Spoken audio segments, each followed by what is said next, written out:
Dari atas, seorang gadis menjulang di atas meja anak laki-laki itu saat ia menatap ke atas dengan bingung.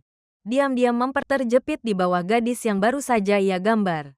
Anak laki-laki itu gemetar tak percaya. Bertanya-tanya apakah sosok yang begitu di dalam ruang kelas steril yang dipenuhi murid-murid fokus. Bunyi gesekan pena yang tak henti-henti mengubah ambisi sunyi menjadi tekanan rahang mengeras dan mata frustrasi. Ia mencakar tabletnya sambil menggerutu pelan.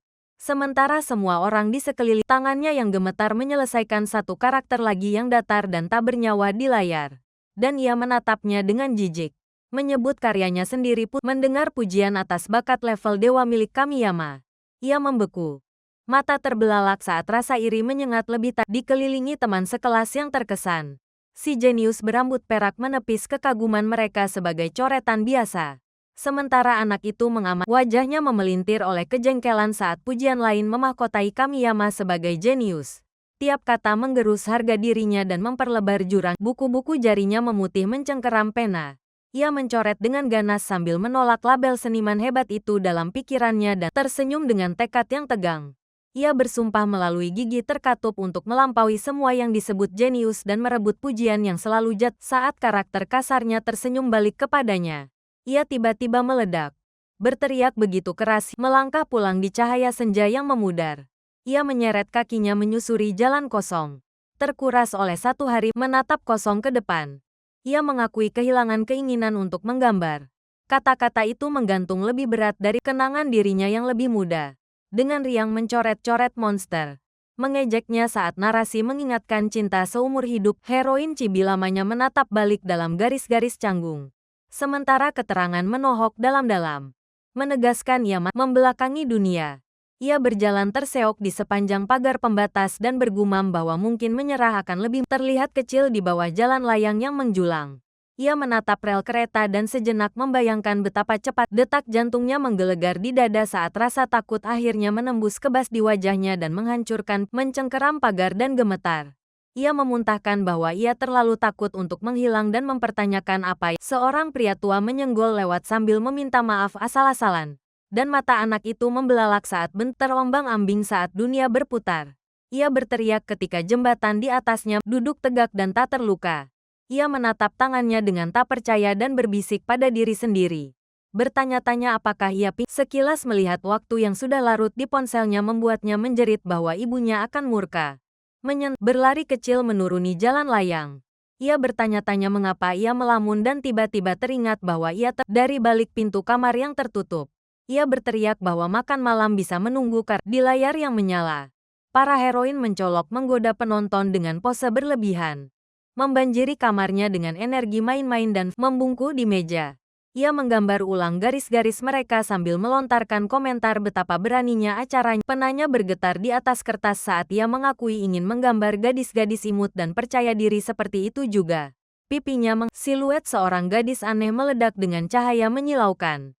Menandakan sesuatu yang dunia lain telah. Ia tersentak menjauh dari kursinya sambil berteriak ketika hentakan mendadak mengguncang mejanya dikelilingi kabut berputar dan kaki telanjang. Ia menatap ke atas dengan shock saat gadis yang tersenyum itu dengan tenang bertanya siapa dirinya menghadapi punggungnya. Ia tersipu dan berpikir ia tampak anehnya familiar sementara pikirannya ternganga antara gadis hidup itu dan sketsanya. Ia menyadari sosok yang baru saja ia gambar berdiri di hadapannya dan panik. Tak mempelajari kertas itu. Ia berbisik apakah ini benar-benar seperti yang ia pikirkan dengan jantung berdebar.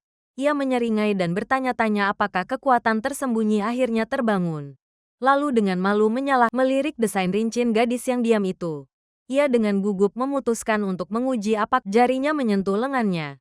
Membuat yang tak nyata tiba-tiba terasa mengejut, mata terbelalak dan pipi memerah. Ia menarik tangan kembali dengan tak percaya. Terkejut masih menatapnya.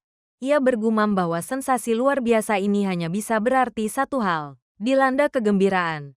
Ia menyatakan akhirnya saatnya menanggapi ini dengan serius dan memahami. Ia menerjang ke depan hanya untuk menggenggam udara kosong. Membeku saat menyadari gadis itu menyentuh dagunya dengan penuh pikir. Ia menebak keajaiban aneh ini pasti datang. Duduk kembali di mejanya. Ia mengangkat bahu bahwa ia harus bereksperimen dengan hati-hati dan memahaminya saat sosok-sosok yang ia sketsa muncul sebentar lalu memudar. Ia mencatat bahwa semua yang ia gambar bisa terwujud. Pena di tangan dan kepercayaan diri kembali. Ia membayangkan bahwa jika ia menggunakan kekuatan ini dengan meraih buku referensi, ia mengakui anatominya perlu banyak perbaikan dan memutuskan belajar serius. Kini dikelilingi halaman-halaman sketsa yang makin rapi di sofa. Ia melongo tak percaya melihat sejauh apa gambar terhanyut oleh hasilnya. Ia tersenyum malu. Senang karena studi jiplakannya akhirnya terlihat bagus dan dunia kreatifnya mulai menunggangi sofa dengan mata liar. Ia mengepalkan tinju dan bersiap meneriakkan harapan impulsif saat ketegangan. Suaranya menghilang dan wajahnya menjadi datar tanpa ekspresi saat momen itu tiba-tiba memudar terhempas di belakang sofa. Ia menghela napas bahwa gadis-gadis hasil jiplakan itu menghilang bahkan lebih cepat dari sebelumnya dan menyangga pipinya dengan tangan. Ia menyimpulkan bahwa untuk saat ini yang bisa ia lakukan hanyalah terus menggambar, menekan telapak tangannya ke meja. Ia memutuskan bahwa menggambar tanpa henti setidaknya akan menjadi latihan yang baik. Di bawah cahaya monitornya, ia membungkuk ke depan dan terus mencoret kertas. Bertekad mendorong kemampuan. Awan pagi berlalu saat sebuah keterangan dengan tenang mengumumkan hari berikutnya. Berlawanan dengan kegilaan, dengan lingkaran hitam di bawah mata. Ia mengakui bahwa setelah semalaman bereksperimen, akhirnya ia menemukan dikelilingi coretan gambar hewan peliharaan. Ia menyadari bahwa gambar yang diisi perasaan sungguhan bertahan lebih lama. Sementara terjepit di antara kerumunan sosok yang termaterialisasi, ia menatap lelah dan mengeluh bahwa membuat setiap coretan konyol hidup berlutut di depan lacinya. Ia bergumam bahwa pasti ada petunjuk tersembunyi di suatu tempat. Saat ia menarik keluar selembar kertas lama, matanya membesar dan sebuah helaan napas memegang sketsa gadis penyihir yang kasar. Ia mencibir betapa berantakannya gambar itu. Meski tersenyum lembut pada halaman yang sudah usang, ia mengenang gambar masa SD itu sebagai saat ia paling bersenang menatap karakter orisinalnya. Ia ingat betapa terikatnya dirinya pada sosok itu dan menyadari bahwa gambar yang benar-benar ia berdiri tanpa alas kaki dengan kertas di tangan. Ia bertanya keras-keras apakah ia harus mencoba menggambarnya ulang sekali. Ia membungkuk di atas meja rendah, mengisi halaman dengan cepat saat tekad menggantikan rasa malu dan ragu berbisik pada karakter masa kecilnya yang tercinta. Pastel. Ia menggambarnya dengan hati-hati, yakin bahwa jika ada yang akan saat ia menyempurnakan garis-garisnya. Ia tersenyum dan mengakui bahwa perasaan dengan setiap goresan di wajah bulatnya.